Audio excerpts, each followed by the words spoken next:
నమస్తే. సామాన్యుడి చేతిలో సామాజిక అస్త్రం నెంబర్ 1 న్యూస్కి స్వాగతం. నేను Ravindra. Andhra Pradesh deputy chief minister Pawan కళ్యాణ్కు కొంతమంది వల్ల తీవ్రమైనటువంటి కోపం వస్తుందట. ముఖ్యంగా హోమ్ డిపార్ట్మెంట్ రాజకీయంగా తీవ్రమైనటువంటి దుమారం రేపినటువంటి అంశం ఒకటి తాజాగా చోటు చేసుకుంది. ఉమ్మడి పశ్చిమ గోదావరి జిల్లాకు సంబంధించి భీమవరంలో డిఎస్పీగా పనిచేస్తున్నటువంటి జయసూర్య పర్టికులర్గా ఆయన వ్యవహారానికి సంబంధించి జిల్లా ఎస్పీకి ఆదేశాలు జారీ చేయటం, అతనిపై వెంటనే నివేదిక కావాలి అని చెప్పి ఆదేశాలు జారీ చేయటం అనేది కలవరంగా మారింది. ఇప్పుడు ఇది కూటమిలో అంతర్గతంగా ఒక విస్తృతమైనటువంటి ఆసక్తికరమైనటువంటి చర్చగా మారింది. గతంలో ఒకసారి మనం కాస్త వెనక్కి వెళ్ళాలి.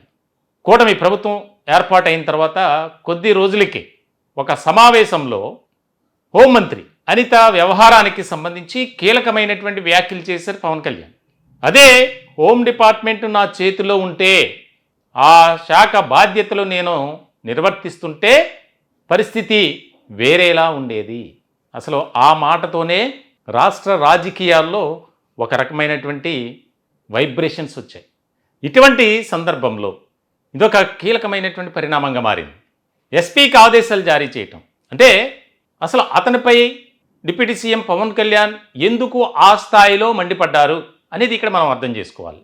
అదేంటంటే భీమవరం డిఎస్పీగా పనిచేస్తున్నటువంటి జయసూర్య ఆయనపై తీవ్రమైనటువంటి ఆరోపణలు, విమర్శలు, వివాదాస్పదమైనటువంటి వ్యక్తిగా మారారు అనేది ఇప్పుడు తరచూ ఆ ప్రాంతంలో స్థానికంగా జరుగుతున్నటువంటి చర్చ. అది వాస్తవమా కాదా అనేది మనం దాన్ని జస్టిఫై చేయడానికి మనం చెప్పలేం. కానీ అతను సివిల్ వివాదాల్లో, పేకాట శిబిరాలకు సంబంధించి, అలాగే కాస్త ఇల్లీగల్ యాక్టివిటీస్ వాటిలో ఆయన ఇన్వాల్వ్ అవుతున్నారు. కొంతమందికి అనుకూలంగా మారుతూ కూటమి ప్రభుత్వానికి చెడ్డ పేరు తీసుకొచ్చే విధంగా ఆయన వ్యవహార శైలి ఉంది. దీనికి సంబంధించి వందల సంఖ్యలో ఫిర్యాదులు వచ్చాయి.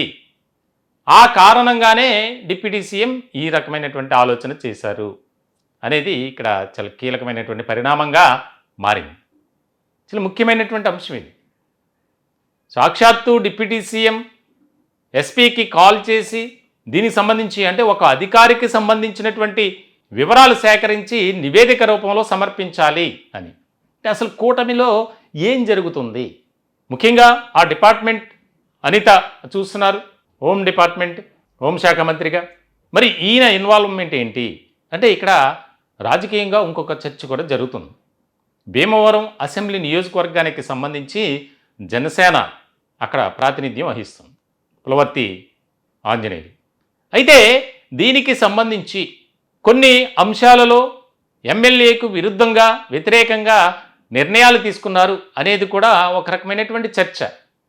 సాధారణంగా ఆ అధికారి మీద ఒక రకమైనటువంటి మంచి పేరు ఉంది, కానీ ఎందుకు ఇట్లా ప్రచారం జరిగింది అనేది కూడా అక్కడ స్థానికంగా జరుగుతున్నటువంటి ఒక చర్చ. నిజంగా చెప్పాలంటే ఏ అధికారైనా, అందులోనూ ప్రధానంగా పోలీస్ డిపార్ట్మెంట్లో ఎక్కువగా ఒత్తిళ్ళు చాలా ఉంటాయి, పెత్తనం అనేది ఎక్కువగా కనిపిస్తుంది. ఎందుకంటే చివరకు వార్డు మెంబర్ చెప్పినా సరే ఐపీఎస్ స్థాయి అధికారి మహాప్రభు అని దండం పెట్టాలి. మన భారతీయ రాజకీయ వ్యవస్థ అలా భ్రష్టు పట్టింది. అందులోనూ తెలుగు రాష్ట్రాల్లో అంతకు మించి అన్నట్లుగానే ఉంటుంది. మరి ఇటువంటి తరుణంలో ఆయన పరిధి ప్రకారం పనిచేసుకుంటూ పోవాలి. లేదంటే ఆ నాయకుడు, లేకపోతే ఆ మంత్రి ఎవరో ఒకరు కాల్ చేసి ఇట్లా కాదు అలా చెయ్యి అంటారు. తప్పనిసరిగా తల వంచాలి, తల దించాలి. మరి ఇటువంటి సందర్భంలో ఆయనపై పవన్ కళ్యాణ్ తీసుకున్నటువంటి నిర్ణయం, ఎస్పీకి ఆదేశాలు జారీ చేయడం వెనుక ఆంతర్యం ఏంటి? ఇవేనా, ఇతర ఇంకా ఏమైనా కారణాలు ఉన్నాయా అనే దాని మీద కూడా విస్తృత స్థాయిలో చర్చ జరుగుతుంది. మొత్తానికైతే సాధారణంగా పవన్ కళ్యాణ్ వ్యవహార శైలిని బట్టి ఆయన అంత తేలిగ్గా రెస్పాండ్ అవ్వరు ఇటువంటి వాటి విషయంలో. కానీ ఆయన స్పందించారు అంటే ఏదో ఒక బలమైనటువంటి కారణం ఉండే ఉండొచ్చు అనేది ఒక చర్చ. మొత్తానికి చూడాలి ఏం జరుగుతుంది. దీనివల్ల కూటమిలో ఒక రకమైనటువంటి కుంపటే ఒక రకమైనటువంటి చర్చ జరుగుతుంది.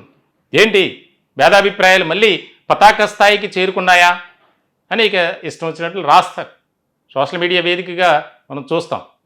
అలాగే రాజకీయ వర్గాల్లో పొలిటికల్ అనలిస్టులు కూడా దీనిపై ఒక చర్చగా భావిస్తారు. సో మొత్తానికైతే భీమవరం డిఎస్పి అంశానికి సంబంధించి మరి కూటమి ప్రభుత్వం ఎలాంటి నిర్ణయం తీసుకుంటుంది అంటే ఒక అధికారి మీద ఆరోపణలు రావటం, విమర్శలు వినిపించడం సహజమే. కానీ వాటిని మనం నిరూపించాలి. వాస్తవమైన ఆయన తీసుకున్నటువంటి నిర్ణయాలు కానీ ఆయన వెళ్ళిన విధానం కానీ అన్నీ కూడా ఎంతవరకు కరెక్ట్ అనేది కూడా ఇక్కడ భావించాలి. అది అధికారులుగా వారికి ఉన్నటువంటి పరిధి ప్రకారం చేస్తారు. చేయకపోతే తప్పదు. చేయని పక్షంలో వారికి ఏ రకమైనటువంటి పనిష్మెంట్ ఉంటుందో మనకు తెలుసు. మరి ఇటువంటి సందర్భంలో ఈ ఇష్యూని ఎలా తీసుకుంటారు ముఖ్యమంత్రి చంద్రబాబు నాయుడు? దీనికి సంబంధించి ఎందుకంటే రెండు పార్టీల మధ్య ఒక రకమైనటువంటి గ్యాప్ క్రియేట్ చేసే విధంగా మారబోతుందా, లేదా డిప్యూటీ సీఎం హోదాలో ఆయన ఆదేశాలు జారీ చేశారు కాబట్టి అందులో తప్పు లేదు అని సమర్థించుకుంటారా, ఏ రకమైనటువంటి విధానంతో ముందుకు వెళ్తారనేది చాలా కీలకంగా మారినటువంటి అంశం. ఈ టాపిక్పై మీ విలువైనటువంటి అభిప్రాయాలను కామెంట్ రూపంలో తెలియజేయండి. దయచేసి మా ఛానల్ని సబ్స్క్రైబ్ చేయండి. Thank you.